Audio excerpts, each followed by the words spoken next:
¿Qué le pasa a Lupita? No sé, ¿Qué le pasa a Lupita? no sé, ¿Qué le pasa a esa niña? no sé, ¿Y qué es lo que quiere? bailar, Porque ella no baila, no baila, no baila, no baila. que no, ¿Qué dice su mamá? que sí, Que baila esa niña, sí, sí, que baila Lupita. sí, sí, sí, sí, sí. Tercera temporada de Historias de la Danza. Todo lo que siempre quiso saber y no se atrevió a preguntar cuando fue a una función de danza contemporánea. ¿Qué le pasa a Lupita? ¿Por qué ella no baila? ¿Qué es lo que quiere? Todo eso intentaremos responder a partir de la historia de la danza postmoderna.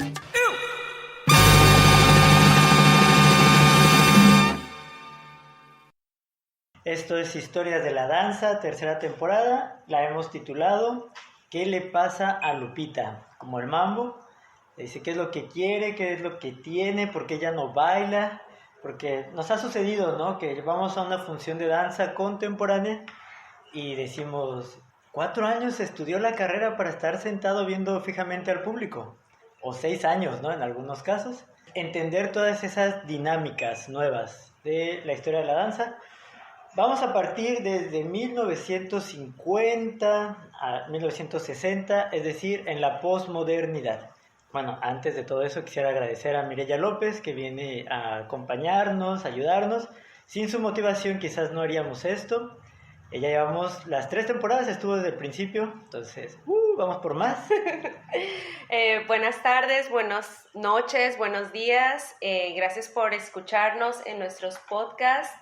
Y pues el tema de hoy está muy interesante y esperamos como la introducción para estos podcasts, pues tratar de explicar lo que le pasa a Lupita, qué es la danza contemporánea. Muy bien, y bueno, comencemos diciendo que el modernismo quizás se ubica, es un periodo muy muy largo, empezó desde el siglo XVI con la Ilustración. Abarca la Ilustración, el Romanticismo y la época moderna, ¿no? En el siglo XX, los primeros 50 años. Y surge a partir de esta necesidad de pensar la realidad, la vida, por medio del razonamiento.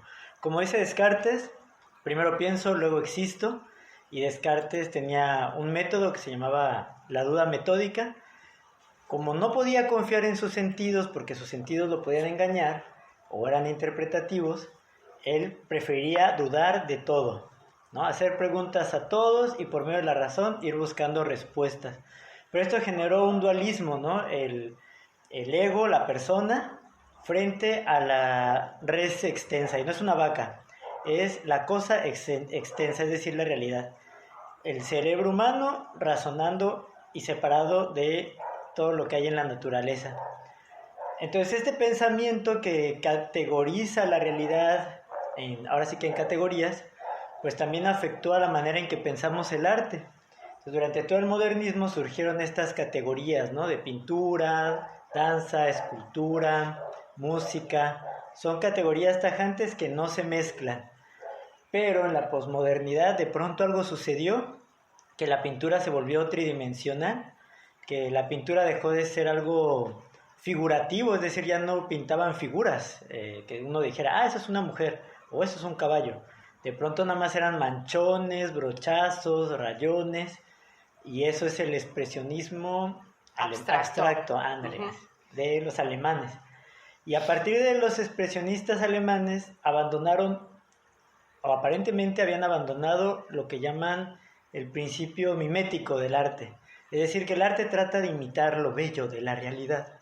Y ahora resulta que les gustaba imitar también lo grotesco, lo feo, lo raro. Sin embargo, todavía los expresionistas pues trataban de imitar sus emociones. Por eso a ellos no les llamamos posmodernos, sino siguen siendo modernistas porque aún imitan algo de la realidad, que son las emociones, y tratan de expresar. Solo que ahora lo hacen de manera abstracta. También como el arte-acción, ¿no? Porque utilizan el cuerpo para realizar estas acciones con la pintura.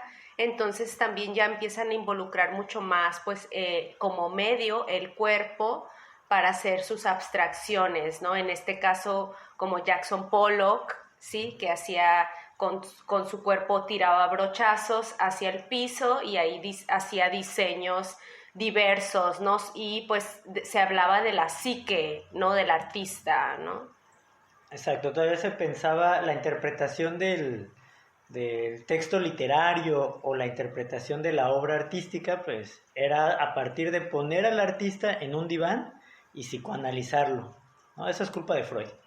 Bueno, pero así va como avanzando la modernidad, lo que a partir del razonamiento se empezó también a estudiar las emociones, el ego, la capacidad cognitiva del ser humano, y eso implicaba hacer una mirada hacia adentro del ser humano. Y eso abrió otro lugar que sería el romanticismo, donde se ve los sueños, las emociones, sentimientos. Ya se estaba un poquito rechazando estas categorías tajantes de lo científico. Y eso abrió un espacio todavía más grande en el que empezó a surgir el cuestionamiento de la realidad, ¿no? Si es realmente como dice la ciencia, si en realidad se puede conocer la realidad o solo se puede interpretar. Sí, en el capítulo de hoy vamos a hablar sobre algunos filósofos, en este caso Arthur C. Danto, pues que él escribió un libro sobre el fin del arte, o entre otros artículos, y pues básicamente hablaremos de él y algunas de sus textos sobre el libro, ¿no? ¿Por qué utilizar a Danto como guía espiritual en esta investigación de qué es la danza posmoderna, qué es la danza contemporánea? Porque Danto como crítico de arte nos explica, o es un excelente ejemplo de la posmodernidad. Sucedía que durante la modernidad hay cierto relato, narración de éxito. Si trabajas vas a tener dinero, si estudias vas a tener un buen trabajo, si te casas ya vas a tener una vida feliz. Y bueno, igual el arte, ¿no? El arte estaba categorizado en que esto es pintura realista, esto es realismo abstracto, esto es arte clásico, esto, así como todo muy claro, ¿no? Muy preciso. Había un discurso que legitimizaba el arte. En este caso, si tu obra estaba en un museo, ya era arte. Hasta que llegó Duchamp con los ready-mades a poner un objeto cualquiera y dentro de un museo, entonces, ¿era arte o no era arte? Entonces Coleman Danto empieza con una pregunta que dice, bueno, ¿qué es un objeto artístico? ¿Cómo sabemos que es algo artístico? Sin embargo, Danto se encuentra en este contexto del pensamiento posmoderno, donde se llama el fin de las narrativas.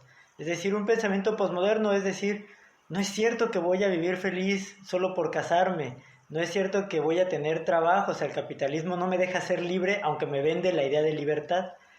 Entonces, si los mega relatos, por ejemplo, ahí tenemos a Nietzsche con esta cuestión de la muerte de Dios, ¿no? Que la cuestión religiosa es otro metarrelato, otro gran relato. Entonces, si estos metarrelatos caen y se mueren o llegan al fin, ¿qué nos queda? Y Coleman, tanto como otros filósofos, se refugian en los microrrelatos, la interpretación que cada uno tiene de la realidad, ¿no? En este caso, el microrrelato sería la interpretación individual de cada uno de qué es el arte y qué es un objeto artístico. Sobre un artículo de Danto que se llama El mundo del arte, él se preguntaba cómo un objeto adquiere el derecho de participar como obra de arte en el mundo del arte. Esa pregunta se la hace 50 años. Un poco tiempo después se contesta: algo es una obra de arte si se incorpora sentido. Además, ya hablando en el aspecto del movimiento, se puede proyectar un punto de vista por medio de elipses metafóricas. Él se refería así para tratar de explicar lo que es una obra de arte, ¿no? Y habla, bueno, posteriormente va trabajando, ¿no? Esta idea de cómo se va adquiriendo sentido en las obras, pero ese sentido parte de de un conocimiento histórico. Por ejemplo, menciona mucho Danto que el arte es como la novela del Bildungsroman, que es un tipo de novela romántica alemana, donde la protagonista, después de ver todo su pasado y toda su historia, se da cuenta dónde está parada. Ese es el final de la obra. Pero todos sabemos que a partir de ahí, ya que conoce su pasado, pues le queda un nuevo camino por recorrer, ¿no? Pero mínimo ya tiene una conciencia de sí misma, este protagonista de la novela romántica. Entonces Danto dice, el arte contemporáneo es lo mismo, reconoce todo su pasado histórico, a diferencia de los otros periodos que negaban al anterior. El arte contemporáneo no se opone al modernismo, no se opone sino que dice, existieron, están ahí y los puedo apropiar. Y esta apropiación, que fue la palabra que me sopló Mireya, es darle un nuevo sentido a las cosas del pasado, una nueva interpretación. Bueno, y incluyo a este comentario de Javier sobre otro filósofo, Gadamer, que fue un discípulo de Heidegger. Sí, disculpen mi alemán. Gadamer decía que en ese sentido la obra de arte posee un presente intemporal. ¿A qué se refiere? Pues que busca el significado de la obra. El buscar el significado de la obra no tiene límites históricos, ¿sí? Ante el público, sino lo que se dice de ella a través del tiempo, ¿sí? Va cambiando quizá la generación, pero se sigue manteniendo la obra de arte y va adquiriendo más sentido a través del tiempo, ¿no? Claro, por ejemplo, si nosotros viéramos en estos momentos a Giselle y la analizáramos conforme a los criterios del romanticismo, pues entonces sí podríamos identificarnos y decir, Giselle, pues qué bueno que, o sea, obviamente ella tenía que salir a favor del príncipe porque era el noble, ¿no? Acuérdense que a Giselle la enamoró un príncipe, luego la dejó y la otra se fue a morirse al bosque, luego va el príncipe y un plebeyo, y al plebeyo lo hacen bailar hasta morir, y cuando le toca al príncipe morir llega el fantasma de Giselle y lo protege. ¿Se acuerdan de eso? Entonces, si nosotros lo viéramos románticamente, diríamos, ay, sí, pobrecito del príncipe, él al final se arrepintió y el amor. Pero si hiciéramos una lectura contemporánea, por eso es que la gente ahora actualmente quizás diga, ay, ¿qué acaso Giselle, no? Pero si hiciéramos una nueva interpretación, nos apropiáramos de él, podríamos sacarle un sentido feminista, donde los fantasmitas terminen siendo los dos hombres y la mujer sea autoconsciente de que en ese momento solo fue un objeto de deseo sexual de parte de esos caballeros y ella proteste, ¿no? Esto es un ejercicio, estoy jugando, es una improvisación, pero ahí tendríamos una lectura renovada, posmoderna, de una obra anterior y le podríamos dar un nuevo sentido y por lo tanto revivir esa obra, ¿no? Y esto ha pasado mucho, ¿no?